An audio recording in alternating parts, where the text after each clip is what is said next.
श्री सद्गुरुदेव नमः। श्री रामचंद्राय नमः। आओ चलो सुनते हैं आत्मा, परमात्मा और महात्मा से हम क्या समझे। आत्मा, परमात्मा, अस्ति नास्ति, इन दोनों प्रत्ययों का अधिष्ठान स्वयं प्रकाश एवं प्रकाशक है। अस्ति नास्ति है ही नहीं, ये प्रत्यय हो या न हो उस पर कोई प्रभाव नहीं है। आत्मा, परमात्मा अविनाशी है, उसके अभाव का अनुभव नहीं हो सकता। आत्मा, परमात्मा किसी देश, काल या वस्तु की गोद में नहीं है।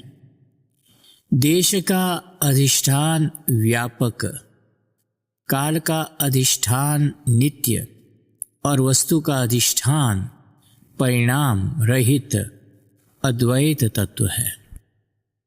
ये अणु मध्यम या विभू परिणाम नहीं है। परिणाम माने मापतौल, अणु माने छोटा, मध्यम माने शरीर बराबर और विभू माने व्यापक। ये सब अपेक्षाकृत है। व्याप्य, व्याप्यक भाव भी सापेक्ष ही है। आत्मा, परमात्मा निरपेक्ष है। आत्मा, परमात्मा निर्विकार है क्योंकि वो जड़ नहीं है, दृश्य नहीं है, ज्ञान स्वरूप है। जो स्वप्रकाश अविनाशी अपरिवर्तनशील है, उसमें दुख कहाँ से आएगा। वो परम प्रेमास्पद परमानंद स्वरूप होने के कारण निर्दुख है।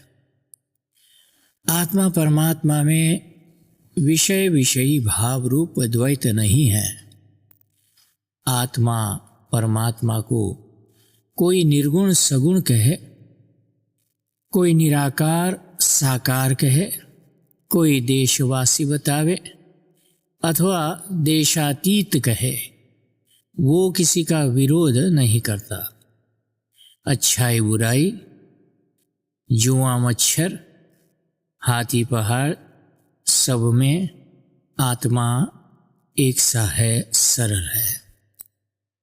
कोई कुछ कहे, कोई कुछ करे, कोई कुछ सोचे, परमात्मा किसी का परित्याग नहीं करता।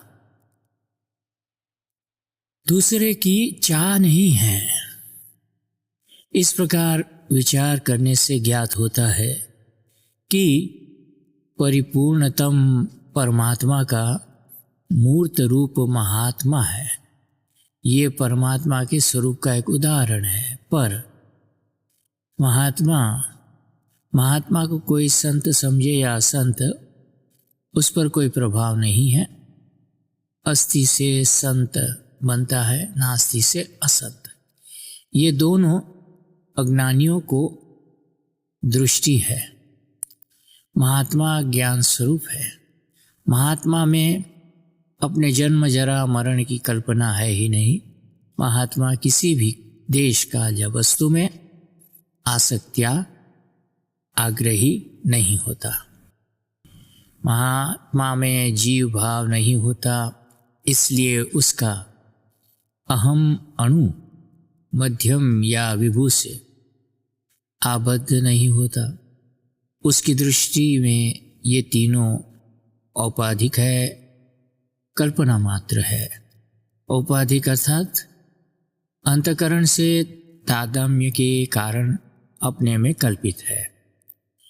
महात्मा में काम, क्रोध आदि विकार नहीं है क्योंकि वो परिच्छिन्न जड़ देह नहीं है।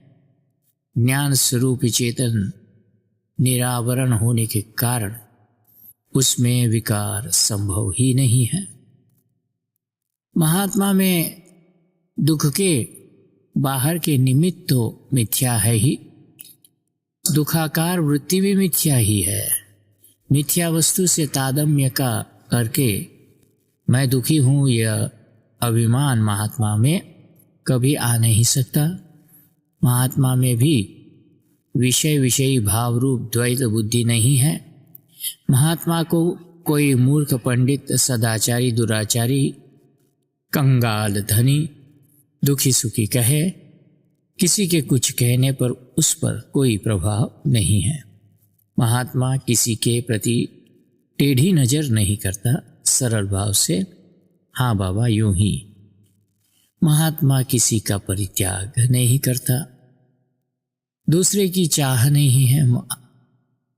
महात्मा अमूर्त है। महात्मा मूर्त अर्थात मूर्तिमान है। महात्मा के जीवन में परमात्मा के स्वरूप से पृथक कोई धारणा नहीं है। परमात्मा परमार्थ है, महात्मा व्यवहार है। व्यवहार में महात्मा को देखे बिना परमार्थ की सिद्धि या अनुभूति भी नहीं हो सकती। जय सिया राम, जय सद्गुरुदेव।